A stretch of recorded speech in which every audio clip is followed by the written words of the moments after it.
Fox Logica में खुशामदीद। Smart लोग कैसे इन्वेस्टमेंट करते हैं। अगर आप पाकिस्तानी हैं और आपके पास 1 लाख रुपए हैं इन्वेस्ट करने के लिए तो ये वीडियो आपकी ज़िंदगी बदल सकती है। ये तो सभी बोलते हैं, लेकिन कैसे। मेरे पास ये जो रिपोर्ट है ये कम से कम 21 पेजेस की गोल्ड के ऊपर जो रिपोर्ट एक मल्टीनेशनल के सीएफओ ने बनाया, जो 20 से 30 लाख रुपए से रिपोर्टिंग कर लेते हैं। और मुझे समझने में 2 घंटे लगे थे इसको कि ये क्या रिपोर्ट है, और मैंने इसको आसान करके आपके लिए बना दिया है। इस रिपोर्ट में ऐसे सीक्रेट है कि जो 99% फाइनेंशियल एडवाइज़र आपको नहीं बताएंगे। गवर्नमेंट की जो रिपोर्ट्स हैं उसके अंदर ये बिल्कुल नहीं आती, जो आपको टीवी पे या इधर उधर गवर्नमेंट्स की रिपोर्ट्स आती हैं, उसमें कुछ नहीं बताया जाता। और जो इन्वेस्टमेंट 300% रिटर्न दे चुकी है उसका कंप्लीट रोड मैप भी होगा। ये वीडियो स्पेशली उन लोगों के लिए भी है जो इन्फ्लेशन से तंग आ चुके हैं, जो करेंसी डिवेल्यूशन से परेशान हैं, या जो समझना चाहते हैं कि पाकिस्तान में स्मार्ट मनी कहाँ जा रही है।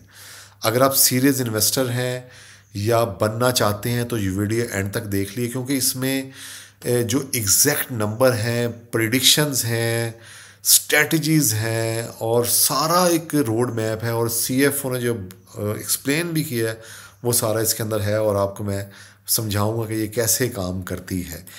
अच्छा, चलते हैं।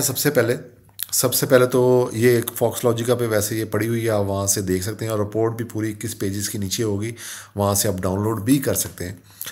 गोल्ड का ये जो 300% लिखा हुआ है, ये 5 सालों में इसका रिटर्न है 300%।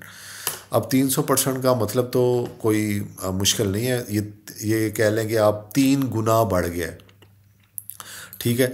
अच्छा, उसके अलावा जो इसकी जो अभी पीक प्राइस तक गई थी वो 3,57,000 तोला तक गई थी। एक मेरे पास जो डेट ये बनी थी ये 4-5 दिन पहले की कह लें, जब से ये आई थी रिपोर्ट मेरे पास। अच्छा, गोल्ड की जो प्राइस है वो मई में 3.5 लाख रुपए प्लस है, ठीक है, तकरीबन प्लस माइनस इसको कर लें। और पीक इन्फ्लेशन जो है इसमें 40%। ये समझना ये है कि सबसे ज़्यादा जो हमारी इन्फ्लेशन हुई थी वो 2023 में हुई थी, जिसमें 40% ये बढ़ा था। और जो करंट इन्फ्लेशन है वो 0.3%। जो ये 40% कहाँ पे और 2025 में करंट इन्फ्लेशन कहाँ पे है, यानी कि महंगाई कहाँ पे है, सिर्फ 0.3%। और मुझे खुद अब हैरानी होती है कि यार हम इस दौर में भी ज़िंदा रहे हैं और रोटी खाते रहे हैं, तो टाइम गुजर ही गया। अच्छा, उसके बाद जो USD PKR है वो भी जो है एक अंदाज़ा है कि, क्योंकि कुछ लोगों का कहना है कि इसकी प्राइस USD के साथ भी चलता है। 281 रुपये इस टाइम है जो मेरे पास 28 मई तक का आप कह लें। और जो पॉलिसी रेट है हमारा जो वो 51% है, और ये 22% डाउन हुआ है, कि जो कि बहुत ही अच्छी है। ग्रीन में भी है जो बहुत ही अच्छी है।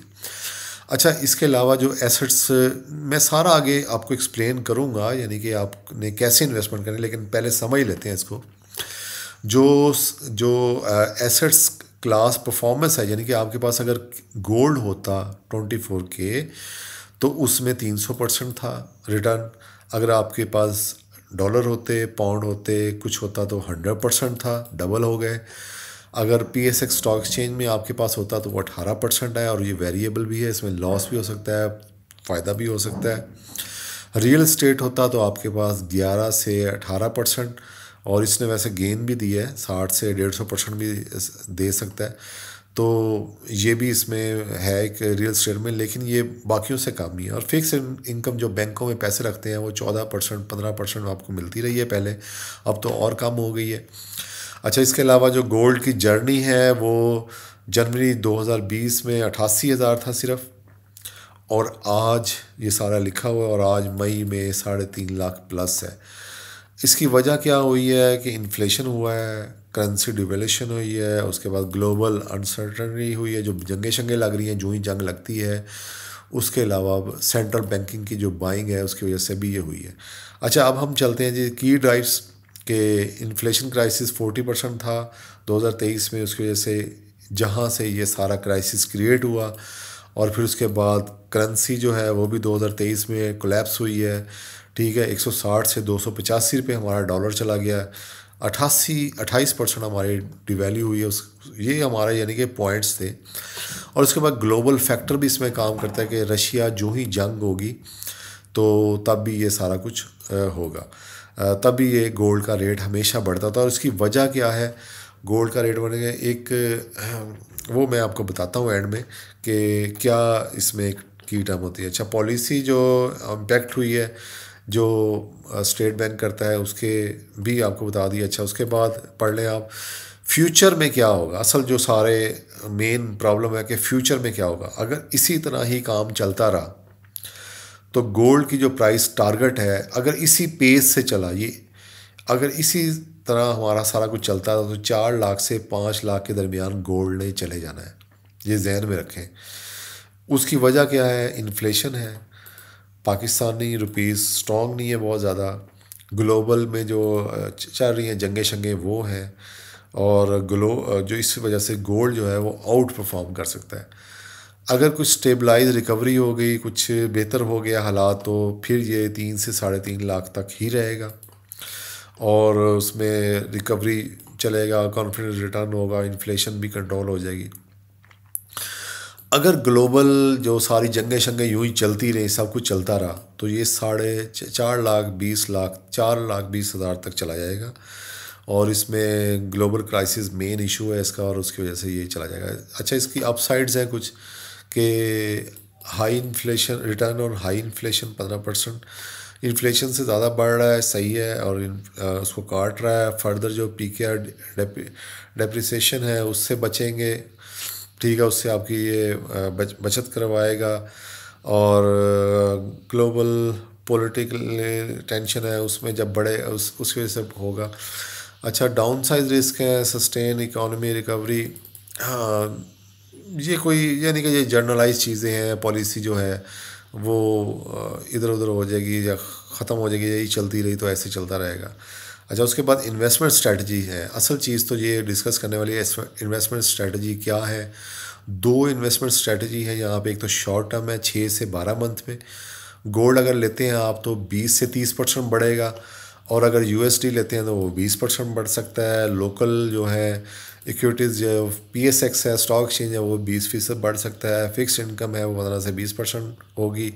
कैश फ्लेक्सिबल जो है आप उसमें बैंक से लेते हैं या अपने पास ही रखते हैं तो वो 10 से 20%, 10% भी हो सकता है, 20-25% भी हो सकता है, यानी कि ये बैंक से जो लेते हैं। अच्छा, ये है 6 से 12 मंथ के दरमियान, ठीक है। तो ये गोल्ड जो है वो सबसे अच्छा रिटर्न दे रहा है इसके अंदर। अच्छा, अगर 3 साल का लॉन्ग टर्म प्लान करते हैं तो आपको रिकमेंडेड जो एलोकेशन उसने की है लोकल प्लस ग्लोबल वो है 40 से 50% बढ़ सकता है। रियल स्टेट 20% बढ़ सकती है, गोल्ड 10 से 15। वो इसका मतलब उसका ये था कि आपने लोकल भी गोल्ड परचेज़ करना है और इंटरनेशनल भी आपने गोल्ड परचेज़ करना है, ये दोनों मिक्स अप करना है।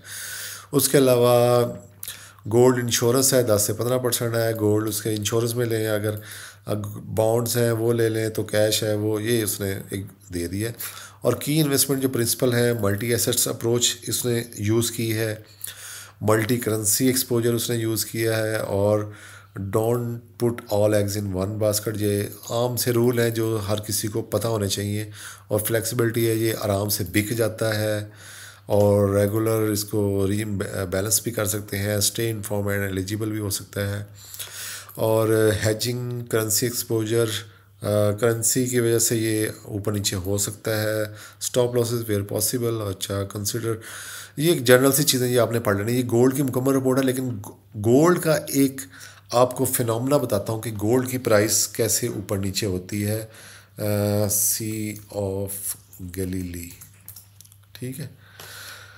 अच्छा जी, गोल्ड की प्राइस सी ऑफ गलीली के साथ है। अगर तो सी ऑफ गलीली जो एक इसराइल में एक सी ऑफ गलीली है, ये किसी किसी को पता है, लेकिन मैं आपको बता देता हूँ कि अगर इसका पानी खुश्क होने लगे तो गोल्ड की प्राइस बढ़ जाती है। अगर इसका पानी बढ़ जाए तो गोल्ड सस्ता हो जाता है। उसकी वजह ये है कि जो इसराइली हैं वो ये मानते हैं कि क़यामत के नज़दीक ये खुश्क हो जाएगा, और जब ये खुश्क क़यामत के नज़दीक जो करेंसी है वो चलने वाली गोल्ड है, और गोल्ड तभी सबसे ज़्यादा करेंसी चलेगी, क्योंकि रुपयों की पेपर की वैल्यू नहीं होगी। और इन्हीं यहूदियों ने ये करेंसी बनाई हुई है पेपर्स वाली, तो उनको पता है इस वजह से पूरी दुनिया में सी ऑफ गलीली का वाटर जब भी खुश्क होने लगता है तो इसकी प्राइस बढ़ जाती है। इसके अलावा जंगें भी जब लगती हैं तब भी प्राइस बढ़ जाती है, क्योंकि जंग लगती है तो इसका मतलब है कि बाकी करेंसीज कभी भी ख़त्म हो सकती हैं।